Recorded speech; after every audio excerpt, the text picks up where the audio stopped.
Et le Brothers 6. Ouais, c'est Daryl Smile. Alors là, je suis très ému, très content parce que je vais manger enfin de la viande. Ça fait 20 jours que j'ai pas mangé de viande. Donc là, je suis assez ému là. Là, je me retiens de pas pleurer. Donc vous allez voir dans quelques heures, quelques minutes, mon plat. Après 20 jours de challenge, on va prendre une petite pause, hein, comme je disais hier, l'oasis, pour récupérer un peu des forces. Hier, j'ai pas dormi, insomnie, tellement j'avais faim. Donc c'est bon là. Le corps, il a décidé qu'il faut faire une pause. Après cette pause, on va reprendre et on va essayer de terminer les 40 jours tranquillement. Voilà pour l'info. Allez, donc ça veut dire qu'il n'y a pas de vidéo, pas de challenge, pas de vidéo. C'est aussi simple que ça. Donc on va reprendre les vidéos quand on va reprendre le challenge dans quelques jours. Salut. Donnez une seconde paire de vêtements avec vitesse. Postez-la et fixez votre prix avant décembre. Chez Milka, tout notre lait provient de petites fermes familiales.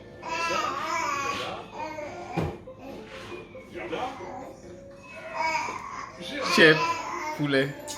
Nous prenons soin des vaches de ces petites fermes, car c'est la qualité de leur lait qui rend notre chocolat si tendre.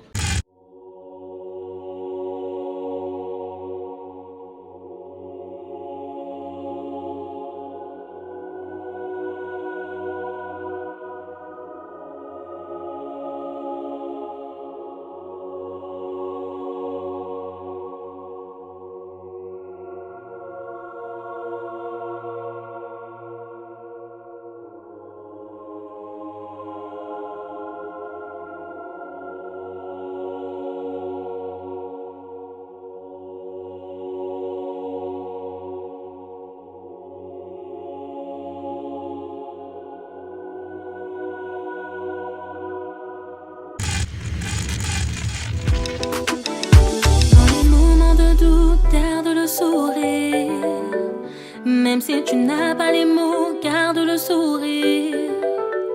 Yahweh là pour te guider, Yahweh là pour t'épauler, Yahweh là pour te sauver, Yahweh. Hello Brothers 6, hello friends et bienvenue sur À vous la parole. Avec un grand P, c'est-à-dire à vous la parole de Dieu. En direct du Gabon, donc de la chambre parentale. On est là pour un événement triste, le décès de notre père qui est décédé la semaine dernière. Il était enterré samedi dernier. Donc on a bien pleuré, on a pris conscience de son départ. Et aujourd'hui, c'est une vidéo pour faire un témoignage particulier par rapport à ces événements, comment ça s'est passé, comment Dieu a permis qu'il se réveille de son premier coma pour nous montrer en fait qu'il avait accepté le Seigneur pour qu'on soit en paix par rapport à sa mort, parce que je priais tous les jours de ma vie pour que Dieu prenne mon père seulement si il a accepté comme son Seigneur et Sauveur. Donc je voulais avoir l'assurance qu'il l'a fait avant qu'il quitte ce monde. Pourtant quand il a eu son AVC en fait, je savais pas qu'il était au Seigneur. Donc je me suis dit, Seigneur, qu'est-ce qui se passe? Est-ce que mon père va mourir comme ça sans que j'ai la conviction qu'il soit vraiment au Seigneur? Et donc il a fait le coma, on a prié Dieu pour que Dieu le réveille. Et les médecins avaient dit que c'était terminé.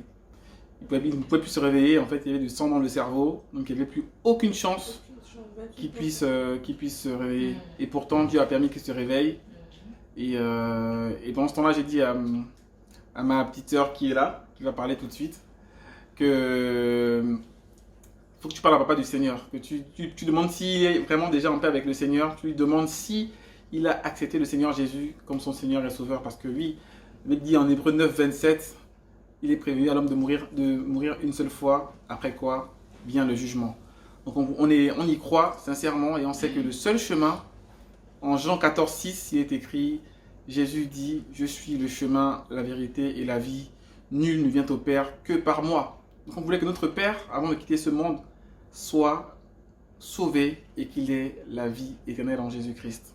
Donc on voulait être sûr de ça, pour ne pas pleurer doublement, pour ne pas pleurer pour son départ de cette terre, mais aussi pour son éternité qui passera loin de Dieu. Donc je vais laisser maintenant ma petite sœur qui est avec Alisha, qui lui a parlé pendant ce temps-là, et qui a pu, elle, pendant que moi j'étais en France, s'assurer qu'il avait bien fait ce choix de suivre le Seigneur Jésus. À toi, Alisha.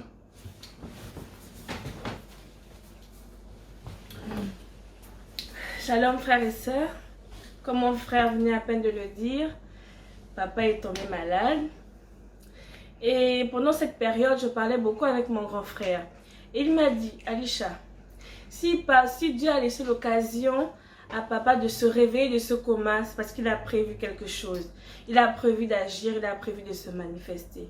Parce que comme il a bien dit, nous ce qu'on voulait, c'est que papa soit sauvé avant qu'il ne puisse quitter la terre. Même si c'était 2 heures, 1 heure, 30 minutes, 45 minutes, mais qu'il accepte juste le Seigneur Jésus donc, comme sauveur et Seigneur personnel.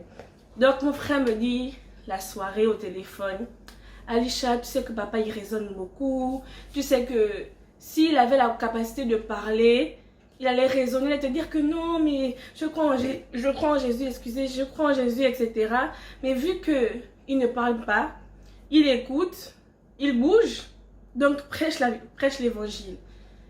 Et je pense que aujourd'hui, si on peut avoir cette conviction et cette paix que papa est auprès du Père, c'est parce que non seulement tonton Daryl m'a parlé, mais je l'ai aussi écouté.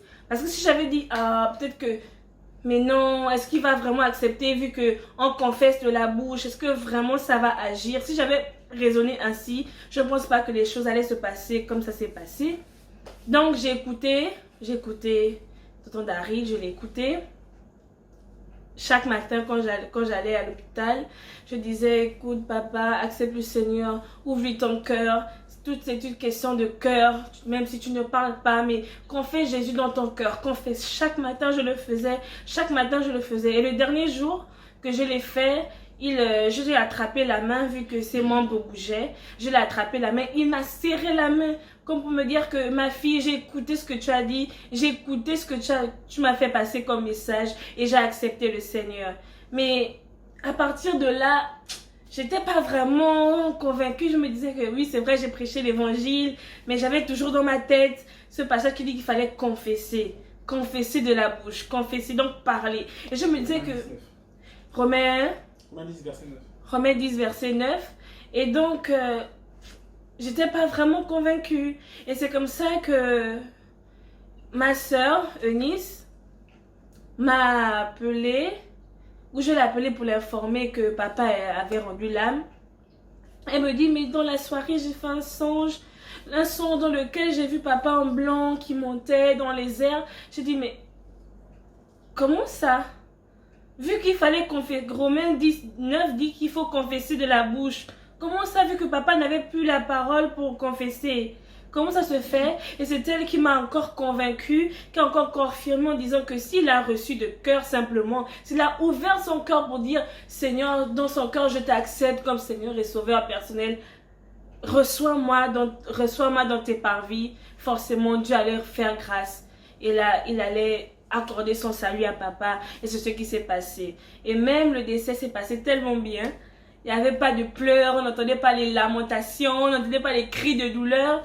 Vraiment, l'atmosphère durant le décès de papa, c'était une atmosphère de gloire, une atmosphère de paix, une atmosphère de tranquillité, d'unité, de fraternité.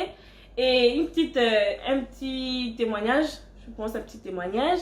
Il y a une de mes ex-belles-sœurs qui me pose la question, elle me demande, mais pourquoi les personnes ne pleurent? Pourquoi c'est comme si les gens qui sont venus au décès de papa ne l'aimaient pas? Pourquoi cette atmosphère, il n'y a pas de cris, et tout? J'ai simplement répondu, sous la conduite du Saint-Esprit, j'ai dit, s'il n'y a pas de lamentation, s'il n'y a pas de cris, ça voudrait dire que là où papa se trouve, il est dans la paix. Là où papa se trouve, il est dans la joie.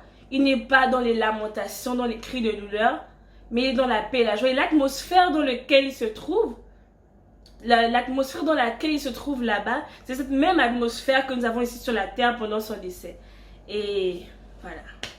Donc, on ne peut que bénir le Seigneur, rendre grâce à Dieu pour cela. Voilà. On est émerveillés, on rend grâce à Dieu simplement. Ok.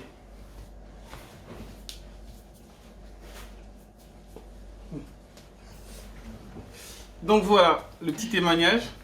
Donc après, ce que j'ai envie de dire aussi, c'est qu'on ne sait pas s'il l'a accepté juste pendant ce moment, ce laps de temps, ou est-ce qu'il avait accepté avant et qu'il a juste voulu ce temps-là pour nous dire que c'était déjà fait en fait.